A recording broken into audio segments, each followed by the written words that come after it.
Alright, color me surprised. These are some budget IEMs, and I don't have high expectations of budget IEMs these days. There's just so many out there. But these ones genuinely did surprise me when I was using them, and I think they're gonna be pretty good contenders for, like, best budget gaming IEMs out there. So let's talk about that.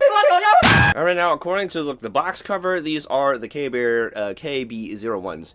Kbear is known to make a lot of budget IEMs, and for the most part, they're pretty okay. These ones also fall along that line, but I think these things do pretty good, or pretty excellent for what they are. But before we get into the sound, let's also get into what we get with the box, I guess, and the build. So inside the box, you're gonna get essentially the IEMs with the cable connected, as well as a whole bunch of bags of silicone tips. That way, you can have like a whole bunch of choices to find the right seal for your ears. And this is great because these IEMs are on the smaller side, which means you shouldn't have a problem fitting inside your ears, even if you have really tiny ears. Just gotta find the right silicone tip to fit your ear to get the proper seal to get the proper sound. This is very important because when I first was testing them out, I used the wrong ear tips that didn't give me a really good seal, and the sound wasn't as good. But then when I pressed them in a little deeper and I got a good seal, the sound was great. So then that made me run and dig through all the silicone tips until I found the right tip, and then things were pretty golden. So, you know, remember to do that. Now with that aside, let's also talk about, I guess, the cable. So the cable, I don't want to talk too much about it. It is a really nice cable. It's got like a twist braid to it. There's metal hardware on it, which is great to see, and you do get a chin slider, so that's always good. This should be standard, honestly. Now, as for the IEM itself, it is very well built. It's got that 3D printed resin build. At least that's what the website tells me, but it does have that single body-ish resin build, you know, because the nozzle is not exactly part of the body, but, you know, the fact is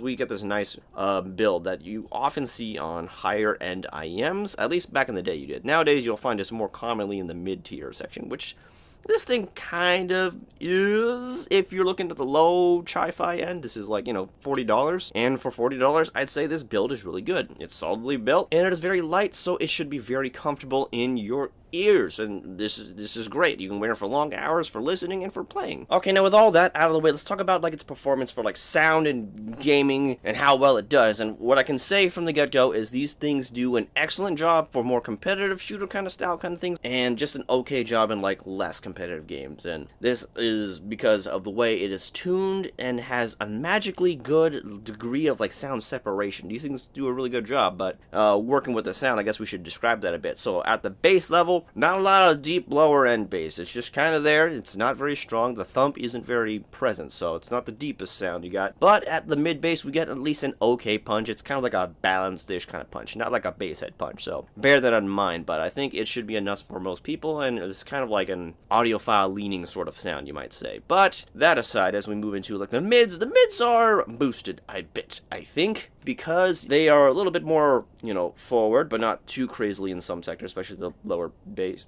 mid, excuse me. But overall, I think the way they handle it, despite it being slightly more forward, was really good, because you get a lot of detail out of it without it being analytical. It's got a good degree of naturalness to it. It's kind of smooth, but not too much to the point where you lose out on details. And then, you know, of course, the highs then come into accessory to it, where it gives a lot more of those details to play along with the mids, and it's just a very nice, detailed, clean sound for the most part. Because there were some times in some songs and where the sound was a bit much and things got a little bit sibilant and sometimes kind of harsh from the upper mid range. But that was only sometimes, so that's good. So, but you know, these things are $40, so we gotta temper our expectations here. But for the most part, the sound was handled very well. And then if we take the fact that it's got a pretty decently sized soundstage, it's slightly larger than average for an IEM specifically, and the roundness is okay. It's still your typical ovular kind of shape, so that's to be expected. But going back to what I mentioned earlier, this thing has really good sound separation, and this is very, very good in competitive shooter kinds of games because it helps you track sounds better. Then this also then plays into its ability to have precise imaging, and I'd say these things are pretty darn accurate. We're getting real close to pinpoint with these, but there are occasions where it wasn't so great. So overall, I think it was relatively precise. I didn't have trouble finding where things were when I was playing games. The overall tuning was just really good for tracking, really bringing out those sounds that we're usually listening for, footsteps and whatnot, from the mids to highs and the low range, giving us a sense of space and distance. So it was just overall a really good experience when it comes to tracking people, especially when you add in the fact that it's got such good sound separation abilities. However, it did seem to struggle a little bit when it came to, like, you know, sounds slightly behind you. It's had a little bit more trouble with that, and sounds in different elevations. So it doesn't have the greatest height in the world. So, you know, do bear that in mind. In a game with more 3 dimensions that's competitive, it is just okay, but in a game that's doesn't have too much of that verticality, I think these things do pretty great. So, you know, there's that. These good, it's got a good job. But when we get into, like, non-competitive games, while the sound separation was great with the stage and everything, and you can just listen to all the sounds coming around you, I just felt like if we just had more of that lower bass to give more body and oomph to sound, things would just kind of sound better. There was almost like a hollowness to certain sounds, like when you see a giant monster stepping around, then there's that